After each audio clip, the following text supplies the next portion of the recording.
નમસ્કાર, હું ભાવના ચૌહાણ. આપ જોઈ રહ્યા છો આપનું વિશ્વસનીય ઓસ્કર ગુજરાતી ન્યૂઝ બુલેટિન. ખેડાના કપડવંજ તાલુકામાં મગફળીના પાકને લઈને ખેડૂતોમાં ભારે રોષ જોવા મળી રહ્યો છે. કપડવંજ તાલુકાના થવાદ લાટ ગામના અનેક મગફળી પકવતા ખેડૂતોએ પાકમાં કાળી ફૂગનો ઉપદ્રવ થતાં મોટા પ્રમાણમાં નુકસાન થયાનો આક્ષેપ કર્યો છે. ખેડૂતોનો આક્ષેપ છે કે મગફળીના પાકમાં BASF કંપનીની સિસ્ટિવા ફૂગનાશક દવાનો બીજ ઉપચાર તરીકે ઉપયોગ કરવામાં આવ્યો હતો, પરંતુ મગફળી ઉગતાની સાથે જ પાકમાં કાળી ફૂગનો ઉપદ્રવ જોવા મળ્યો અને અડધાથી વધુ પાકને નુકસાન થયું છે. ખેડૂતોના જણાવ્યા મુજબ હાલ પણ ખેતરોમાં કાળી ફૂગનો ઉપદ્રવ યથાવત છે અને જેના કારણે મગફળીના ઉત્પાદન ઉપર ગંભીર અસર થવાની ભીતિ છે. આ સમગ્ર મામલે ખેડૂતો દ્વારા અગાઉ ખેતીવાડી વિભાગમાં લેખિત અરજી કરીને પાકની ચકાસણી કરાવી યોગ્ય ન્યાય અપાવવાની માંગ કરવામાં આવી હતી. ખેડૂતોની અરજી બાદ આણંદ કૃષિ યુનિવર્સિટીના નિષ્ણાતોની ટીમ દ્વારા ખેતરોની મુલાકાત લઈને તપાસ પણ કરવામાં આવી હતી. જો કે ખેડૂતોનું કહેવું છે કે પાકમાં થયેલા નુકસાનને લઈને હજુ સુધી તેમને યોગ્ય ન્યાય કે વળતર મળ્યું નથી, જેના પગલે આજે મોટી સંખ્યામાં થવાદ લાટ ગામ સહિતના ખેડૂતો કપડવંજ પ્રાંત કચેરી ખાતે પહોંચ્યા હતા. ખેડૂતોએ પ્રાંત અધિકારીને આવેદનપત્ર પાઠવી પાકના નુકસાનની યોગ્ય તપાસ કરાવવા તેમજ ખેડૂતોને થયેલી આર્થિક નુકસાનીનું વળતર અપાવવા રજૂઆત કરી હતી.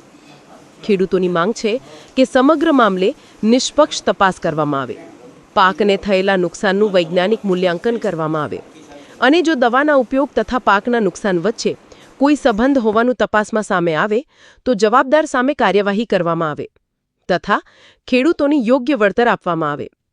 હાલ સમગ્ર મામલે ખેડૂતોની નજર તંત્રની કાર્યવાહી અને તપાસના અંતિમ પરિણામ ઉપર છે. કપડવંજથી રિપોર્ટર જુગનુ સાથે કેમેરામેન કપડવંજ, ખેડા. મારું નામ હિરેન કુમાર ગણપતભાઈ પટેલ. અમે આવેદનપત્ર અમારા મગફળીનો પાક અમે વાવેલ છે, તેમાં BASF કંપનીની સિસ્ટિવા દવાનો ઉપયોગ કરેલ છે, જેનાથી ફૂગ આવે નહીં એના માટે અમે આ દવાનો પટ આપતા હોઈએ છીએ. તે છતાં મગફળી ઉગવાના સાથે જ ફૂગના લીધે ખેતરમાં સુકાઈ જવા માંડી છે અને જેના લીધે 50% પાક તો અમારો સુકાઈ જ ગયો છે અને હજુ સુકાવાનો ચાલુ છે. જેની રજૂઆત અમે ખેતીવાડી મદદનીશ કપડવંજ કરી હતી અમે, તો ત્યાંથી કપડવંજથી આણંદ યુનિવર્સિટીમાં વૈજ્ઞાનિકને બોલાવી સ્થળ તપાસ કરી અને વૈજ્ઞાનિકોએ પણ અમને રિપોર્ટ આપ્યો છે કે કાળી ફૂગ જણાય છે, જેનાથી ખેતરમાં પાક નિષ્ફળ ગયો છે. તે છતાંય કંપની અમારા ગ્રાઉન્ડ ખેતર ઉપર કોઈ જ જવાબ આપવા માટે એમના કોઈ માણસો આવ્યા નથી કે કોઈ એમનો સભ્ય અમને જવાબ આપવા માટે આવ્યા નથી. કપડવંજ તાલુકામાં અમારા ગામમાં જ 250 થી 300 વીઘામાં પાક નિષ્ફળ છે. મારું નામ મોહનભાઈ બી પટેલ, કપડવંજ તાલુકા ભારતીય કિસાન સંઘ પ્રમુખ તરીકે ફરજ બજાવું. અમારે કપડવંજ તાલુકાની અંદર થવાદ લાટ આવેલો છે. એ લાટની અંદર મગફળીની ખેતી થાય છે.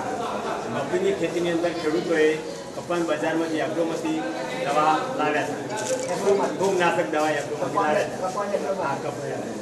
હવે એ દવા ખેડૂતોએ છોટી ફૂગનાશક દવાની જગ્યાએ મગફળી દવા મળી છે, એમાં સુકારો આવ્યો છે. ખેડૂતો કંપનીવાળાને બોલાયા, કંપનીવાળા કોઈ જવાબદારી લેવા માગતા નથી. ખેતીવાડી ખાતાના સાહેબ છે સંદીપભાઈને બોલાયા, ચોથી સાહેબને બોલાયા નડિયાદથી, કારણ એ બધા તપાસ કરી ગયા છે, પણ આ દિવસ સુધી કંપનીવાળા અમને જે નુકસાન થઈ એને આપવું જોઈએ ખરેખર એ આપતા નથી. તો એના માટે યોગ્ય થવું જોઈએ. ખેડૂતોના દુકાનની અંદર આ ઉપરથી પડ્યા પર પાટું છે, એવું છે નુકસાન થયું ખરેખર. ન્યાય નિયમો